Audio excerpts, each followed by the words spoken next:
അംബേദ്കർ വിഷയത്തിൽ ആഞ്ഞടിച്ച് കോൺഗ്രസ്. ബിജെപിയുടെയും RSSന്റെയും നിലപാട് അംബേദ്കർ വിരുദ്ധമെന്ന് രാഹുൽ. അമിത്ഷാ പറഞ്ഞത് അദ്ദേഹത്തിന്റെ ഉള്ളിലുള്ളതെന്നും ആരോപണം. ക്രിസ്മസിന് 1 ഗഡു ക്ഷേമ പെൻഷൻ അനുവദിച്ചു. തിങ്കളാഴ്ച മുതൽ കിട്ടിത്തുടങ്ങുമെന്ന് ധനമന്ത്രി. 62 ലക്ഷം പേർക്ക് 1600 രൂപ വീതം ലഭിക്കുമെന്നും KN ബാലഗോപാൽ. രമേശ് ചെന്നിത്തലയും NSSും തമ്മിൽ 8 വർഷം നീണ്ട അകൽച്ച അവസാനിക്കുന്നു. മന്നം ജയന്തിയിൽ ചെന്നിത്തലയ്ക്ക് ക്ഷണം. പ്രശ്നങ്ങൾക്ക് കാരണമായത് സുകുമാരൻ നായരുടെ താക്കോൽദാന പരാമർശം ചെന്നിത്തല തള്ളിപ്പറഞ്ഞത്. 2027 വരെയുള്ള ഇന്ത്യ പാകിസ്ഥാൻ ക്രിക്കറ്റ് മത്സരങ്ങൾ നിഷ്പക്ഷ വേദികളിൽ പ്രഖ്യാപനം നടത്തിയ ICC. പാകിസ്ഥാനിൽ 2028 നടക്കേണ്ട വനിതാ T20ക്കും ഇത് ബാധകം. ആന എഴുന്നള്ളിപ്പിലെ നിയന്ത്രണങ്ങളിൽ ഹൈക്കോടതിയുടെ ഉത്തരവ് സ്റ്റേ ചെയ്ത് സുപ്രീം കോടതി.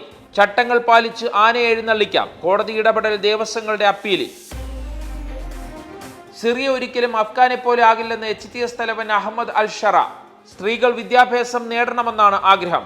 സിറിയ ലോകത്തിന് ഭീഷണിയാകില്ല. ഉപരോധങ്ങൾ പിൻവലിക്കണമെന്നും ആവശ്യം.